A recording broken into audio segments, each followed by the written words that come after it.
Hi, guys. How are you? It is Thursday, and this is your human behavior class. Last week we talked about adolescence, and today we're going to continue to talk about adolescence. Today we're talking about the social impact. And I think we know that being a teenager is very difficult. According to Erickson, you're in that stage of intimacy versus isolation. Excuse me.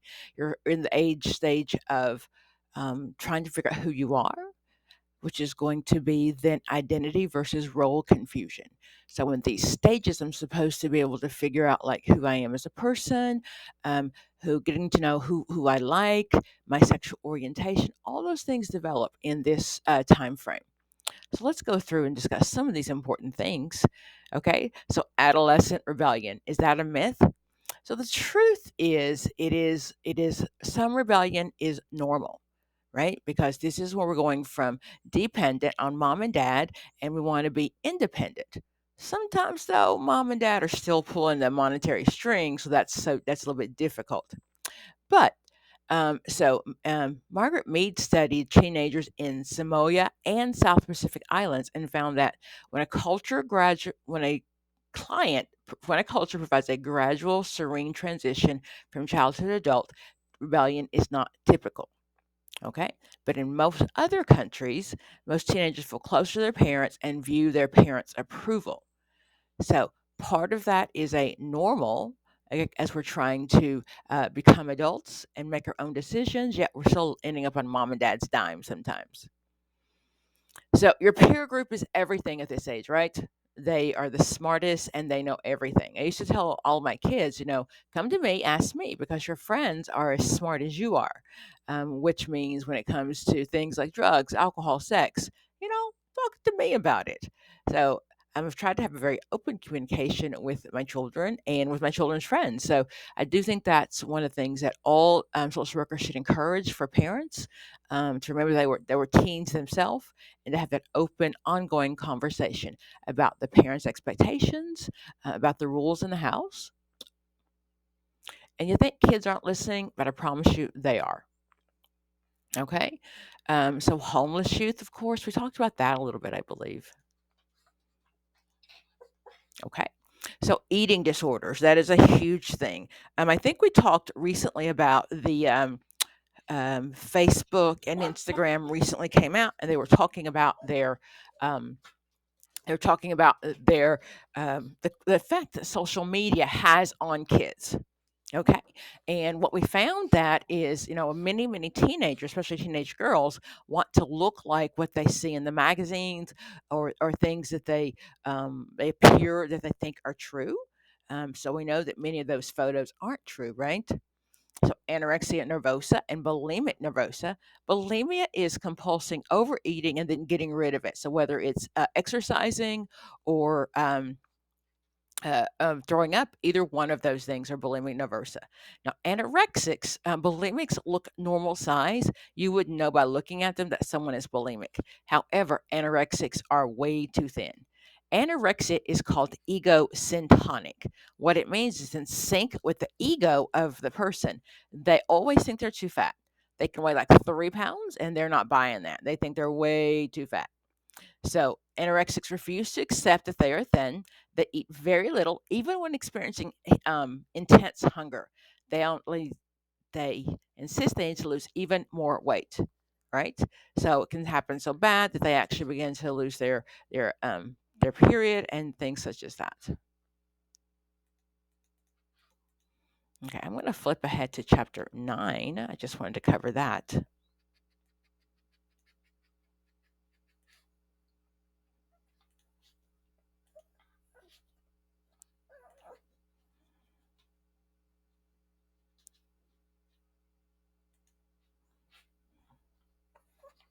Okay, so chapter 9, gender identity, and sexism.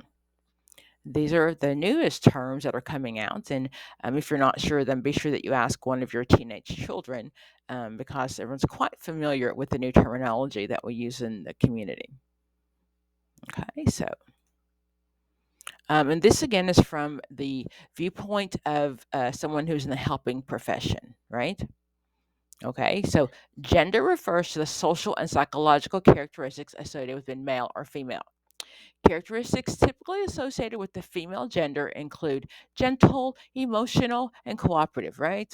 Um, Girls are made out of what? Sugar and spice and everything nice. Remember that? Okay. Um, Male gender includes being aggressive, rational, and competitive. In popular uses, gender is dichotomized as either or. So we do know now that gender is not either or, right? There can be gender fluidity. So my gender may change, how I view myself may change. But gender is boy, girl, or binary, or non binary, excuse me. Okay.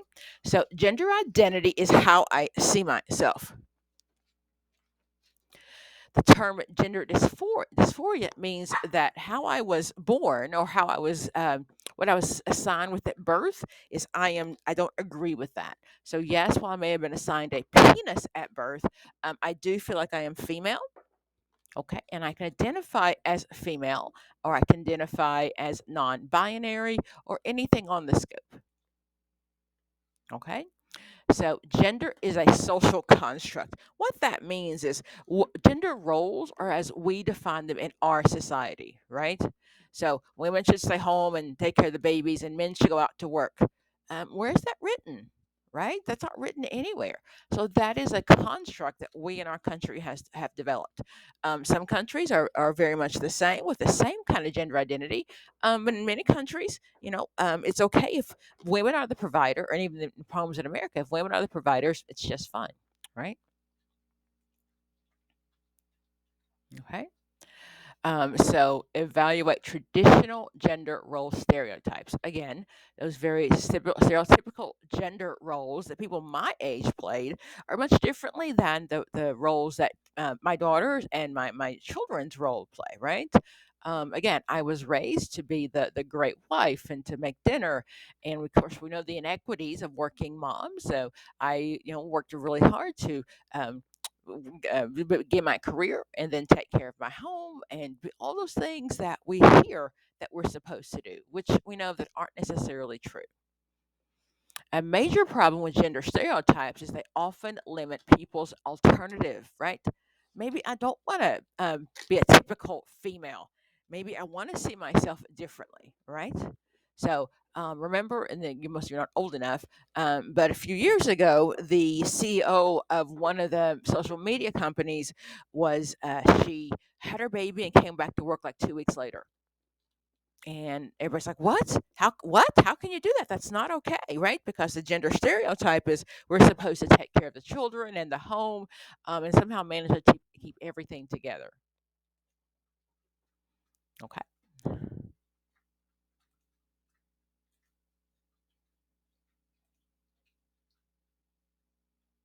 Okay. There's no difference between male and female in intellectual IQ. Okay. So there really is not. That's been heated over the years, and it's been said that males are smarter, females are smarter. Males have traditionally thought to have been mathematical ability and female better at verbal ability. However, we look at that really has to do with kind of how we are raised and the schooling that we get, right?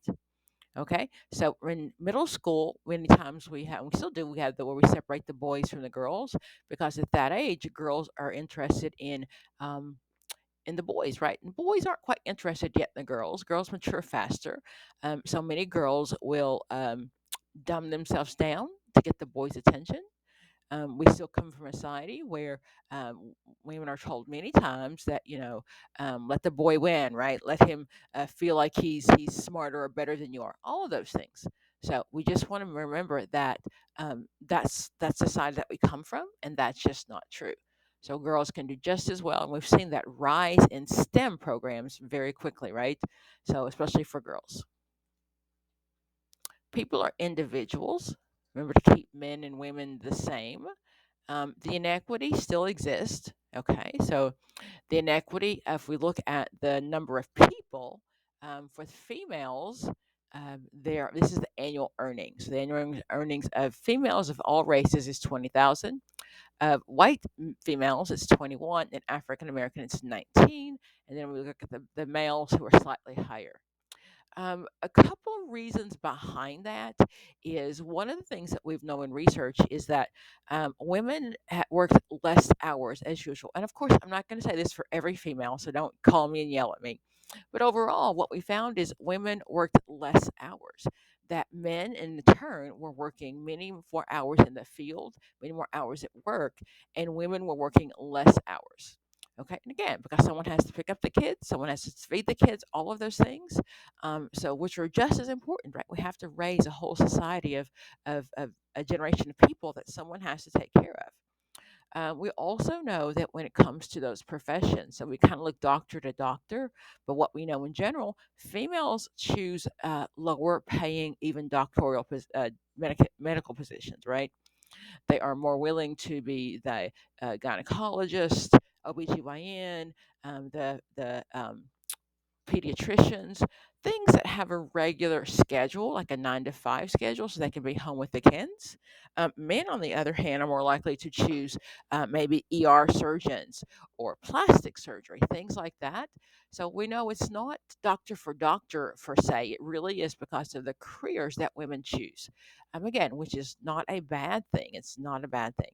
I think we just need to give more credit to um, to motherhood, right? To raising children and not trying to down the dads that raise children too. Just talking about history and how history has played itself out. We definitely see that glass ceiling getting lower and lower and lower. The glass ceiling is where females can kind of see up there, but they can't get up there. So we are seeing that improve. But in our society, we want to make sure everyone does what's best for them. So if being a stay-at-home mom or staying-home dad is what works in your family, that is certainly nothing that social workers are ever going to complain about. Okay? Oh, we know way too much about sexual harassment these days, don't we? We think it's on TV every other day. And I'm not defending anybody ever, not at all. But I think that we do come from a different time. So I'm loving the Me Too movement. I love what the younger women are doing. I'm so proud that they won't take what we stood for at my age. I'm 56, and again, um, there were things that were just acceptable in the office. There were things that just were acceptable. You may find this hard to believe, but in my early 90s, when I first started, I worked for a school where the principal insisted that all of the secretarial staff wear dresses. Right? So, and again, no one said a thing. No one said a thing. That was the given. Of course, now that wouldn't be appropriate, but then this was the early 90s. So, coming from a different generation and seeing that change in generations is amazing. Absolutely amazing. Okay. The definition of sexual harassment is as follows: unwelcome sexual advances, requests for sexual favors, other verbal and physical conduct of sexual nature constitutes sexual harassment. When this conduct explicitly or implied, implicit, affects an individual's employment, reasonable employment, unreasonable interferes with an individual's work performance, or creates an intimidating, hostile, or work environment. Okay. So it's not always men on women, it's the other way as well, right? Sexual harassment occurs when a female employee is made to tolerate the regular touching of her arms, waist, necks, or buttocks by a male supervisor, right? Sexual harassment is also when a female administrator assistant is pressured to become sexually involved with vice president. It's the same way though, right? If it's a male assistant and he has become forced to do anything with his female boss, that is really not okay. Sexual harassment is also evident when a male college professor likes to touch young females and refers them to as pretty boys, right? Okay, so then not okay, not okay, not okay. And I think we're living in a generation where we've learned boundaries, very clear boundaries, and knowing what is okay and what is not okay. So big change for that Me Too movement, and very, very grateful for that. Okay, again, sexual harassment in the workplace. Be sure that you cover that. Okay. Um, incidents of rape and sexual assault, of course. We know that actually stranger rape is very rare, right? Most of the time, women or men are aware or have some relationship with their attacker, right? So the FBI 2014 reported 83,000 rapes in 2011. 93% of these were completed and 7% attempted. One study found that 20% of female college students said they've been forced to have sexual intercourse by someone known to them. It doesn't make it less rape, but to dispel the myth that many times it's someone we don't know. Okay. So women fail to report being raped for many reasons. Survivors whose bodies have been brutally violated um, are often desperate to want to forget it ever happened, right? If they call public attention to them, we still live in a place where many times the woman's background is questioned and why she let him in, or didn't she know this was going to happen? So we still live in that type of society. So as counselors and social workers, we've got to encourage our clients. Um, we want them to have self-determination, right? If they choose to participate and choose to report, then that's really up to them. We'll support them. However, we do want to um, we want to have them understand and educate them on what happened was not their fault. I think that is something we're still taught. We still kind of bring over into this relationship, but it's still not okay. Boyfriend, husband, someone you knew, not okay.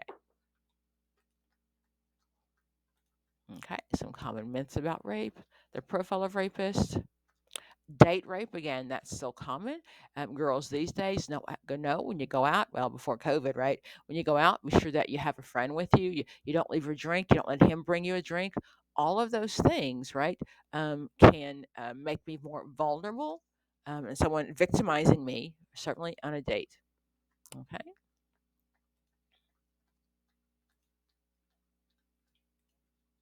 Okay. Empowering rape victims. It talks about um, the um, the abusive perpetrator. Get to know them, and of course the battering cycle. Leonore Walker developed these theories many years ago, about 20 years ago, I think. And there are three stages of battering. The first one is the tension buildup, right? In the house, you can feel angry. You can feel the husband or the wife that unsettled, short tempered, right? So that the woman tries to make things okay and avoid confrontation. Then there may be a few minor abuse incidents. However, there's going to be an explosion, right? Where she's tried very hard, and the battering incident is the explosion. And we really used to think that we sent men to anger management for these kind of issues. Now we know it's really not anger. If they were angry, they'd be beating up their boss and beating up other people. It's lack of self esteem, right?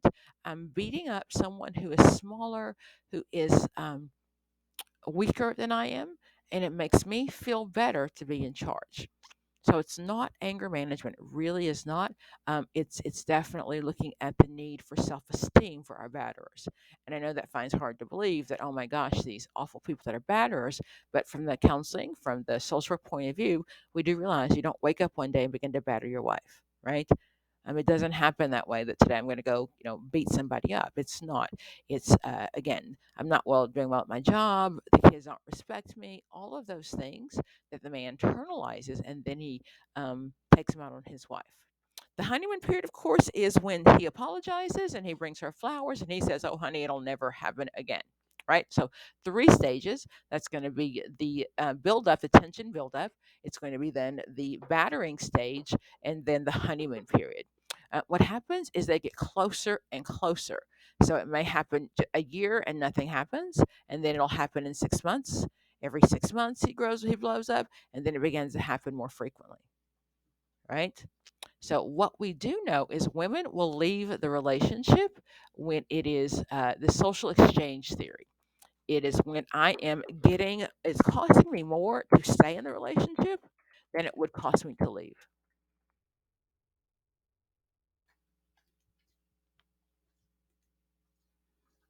Okay. So this is called the social exchange theory, and at some point you might see this on a exam, right? So the social work, oh, I'm sorry, the exam. This theory is it's used for everybody, but most often we talk about battered women. So what we know is we'll all stay in a relationship when it's good for me, when I'm getting more out of it than I'm putting in, right? That's good. All of us, right? If I worked at a job where I was putting more in than I was getting out, I'd be out of there, right? So, sorry, if I'm putting more in and I'm not getting paid, then I'm not going to stay. So, as long as the positives outweigh the benefits, I will stay in the relationship. Husband, wife, job, any of those things. However, when that scale tips, when it's costing me more to be in the relationship than I'm getting out of it, that's when I'm going to leave. Okay. We used to tell clients to leave quickly. Leave as fast as you can, leave now, get out quickly. We don't teach that anymore. We do know that it is very dangerous to leave. So most women are killed when they've made a plan to leave. So we don't tell them women to leave abruptly anymore. We come up with a safety plan. We really talk about, hiding some money when you can. A lot of men that are controlling have control of all the money, and the grocery bill. I had a client one time who told me she would, buy something on the groceries and then take it back to save the cash. So she was saving enough cash just to be able to leave when something happened. Okay, so again, we don't teach women that to leave. To leave, we teach them to be safe, to make a plan, and to leave. Of course, in an imminent situation, get out, get out, get out. Right. One of the things that I have been taught, or that I teach and I've continued to use, is to keep my keys in the car. I have a garage, luckily, so I don't have to worry about somebody stealing my car. But in one of the safety plans I was working with a client at one point, it talked about making sure your keys were always someplace that you could find them. And I don't know about you, but sometimes I'd come in the house and toss my keys anywhere. And the next morning, I'm like looking for them. Or if I put them in the same place every day, my batterer may know where I put them and he might hide them. So to make sure that you have maybe an extra set of key or a key somewhere that you can get to ASAP. So again, and one of the things that safety plan talked about was leaving your key in your car. And especially if, again, I have a garage, so that's safe. But if I have to run, whether it's a domestic violence situation or a fire or anything, I don't have to worry about looking for my keys. Okay. Other things for safety plan, we talk about making sure that maybe you have the paperwork you need. So if you can make a copy of the birth certificate or things like that, the baby's birth certificate, all those things without him knowing, and have them stashed someplace, that's always a good plan. Another thing we talk about in a safety plan really is making sure that if you know that it's coming on, if you know that you see the tension building and you're expecting an abusive situation shortly, to make sure that you stay out of the kitchen and the bathroom. Why? Because the kitchen and the bathroom have hard surfaces and are really much more dangerous than being in your bedroom, right? I hit my head on the floor, in the bathroom, on the edge of the cabinets, or in the kitchen. That is much more dangerous than me falling back on my bed. Okay, so again, we encourage women to leave, but women who don't want to leave, we really just want to give them a safety plan. What if? What if? What if? I mean, you'll see many times, if I can find one for you. Oops. Many times, what we'll see is we will see when we go to our domestic violence shelters, the websites.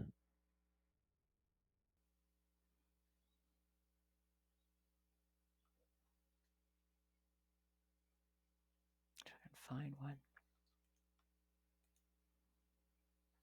Okay. So what we'll find is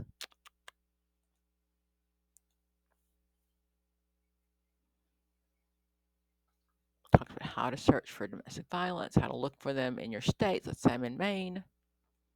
Okay. Search shelters in Maine. And do you see at the top, there's a leave site? So that happens many times on these sites. So if the spouse is coming up quickly or the batter is coming up quickly, you can easily leave the site. Okay? And text you something totally different. So then that's what we're looking for on those domestic battery sites. And most of them should have those. Again, that's a matter of keeping the client safe. Okay? Let's see here. that's the channel. I wanted to share with you terminology.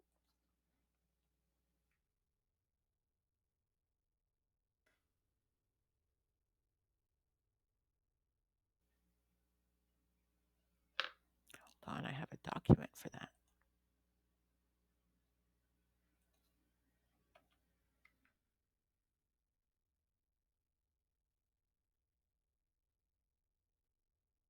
Oh, I had a document that I wanted to pull up. Let me just find that.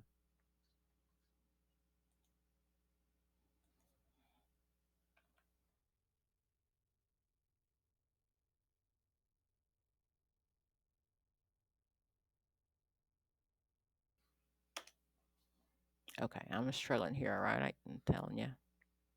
Go here.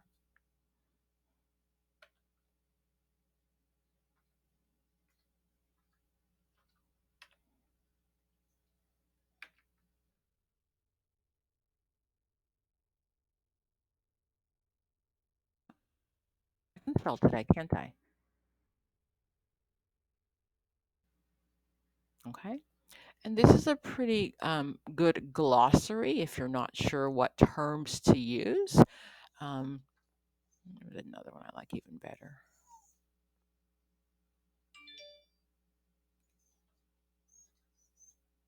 Okay. So again, some of the acronyms that are explained, and knowing what is appropriate and what is not appropriate really depends on the client you're working with them. So many times I will ask a client their pronouns. So should I identify you as he, she, or they, right? My pronouns, that's how I see myself. And we don't get to question someone's pronouns. Okay. Lesbian, of course, women who are attracted to women. Gay refers to a man who is sexually or emotionally attracted to other men. Bisexual, the term refers to someone who is sexually or emotionally attracted to more than one gender, right? Okay. Transgender, again, someone who's described as any person who has a gender identity that is different than the gender that was assigned at birth, right? I was assigned a penis and I'm sorry, I have a penis and I was assigned male. However, I do not feel like a male. I don't see myself as a male. Okay, just again, some of those terms that you'll see. Questioning, right? That's when I'm questioning my um, the term refers to someone who is not sure of their identity. Okay, sometimes it can be questioning their sexual orientation and or their gender identity. Just want to make sure that you understand that gender is how I see myself, how I identify myself. Male, female, transgender, um, um, non-binary, right? That is my gender. My sexual orientation, on the other hand, is who I choose to sleep with or who I find attractive sexually or romantically attractive to. Okay. Intersex, that really used to be that old word for hermaphrodite, which is a bad word now. Growing up, I think, again, I'm old in my 50s. So at one point, it was the okay term, but it is not okay anymore. That the term refers to people who naturally have both biological traits, right? They have hormonal levels or genitalia that doesn't match what is typically identified as male or female. There are many different intersex variations, right?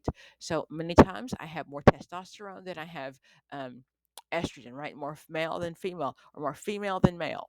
It's always happened. Very interesting. Back in the day, when doctor babies were born with maybe um, the unformed penis, or it wasn't clear what it looked like, the doctor really would just remove the penis and remove the penis, reshape it, and tell the parent to go home and raise the boy as a girl, right? And somehow we didn't think that that biological piece mattered. Just raise her as a girl. And we know later studies that that is not okay. So we can't pretend that this is a new conversation in our world. We can say that it is much more open, and many more people are exploring their sexuality or exploring their gender because we live in a society that allows that. Okay, so again, make sure that you know those terms. Pansexual, right? That's someone who is describes someone who is sexually or romantically or emotionally attracted to people regards of their sex or gender identity. right? So again, so this is not my gender, this is my romantic or emotional attraction.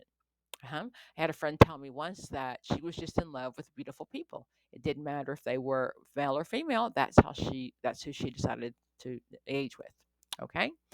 Demisexual also refers to demi is a term used to describe someone who can only have sexual relationships after an emotional bond has been formed. And this bond does not have to be romantic in nature. So demi is a term that you might see working with your clients as well. Okay. Trans, non-binary, gender queer. Okay. Non-binary refers to people whose gender falls outside of the gender binary, which is male or female, right? Male, man, female, woman. Okay. And was coined as a description to use to describe experiences that fall outside the binary gender model. Okay. So gender queer refers to the people who are non-custom, non-conformative, or queer gender, right? I don't have gender norms. In many states, at this point, you can actually assign an X in your baby's birth certificate, and they can pick their gender, or they decide their gender as they grow up. In the um, Latino community, we know that Latina has always been a female, and Latino was a male. And they were very much, male or female. So now we'll see Latinx. Again, that's a term where it is not identified, or people are not identified by male or female. Okay. So just lots of terms, guys. Be sure that you go back and look at these as well. I'll make sure I put them in your email. Okay, and thank you for joining class today. This is human behavior class. We finished up on chapter 8, and we did chapter 9. It's been a pleasure. I will see you next week. Bye, guys. Dr. Pam.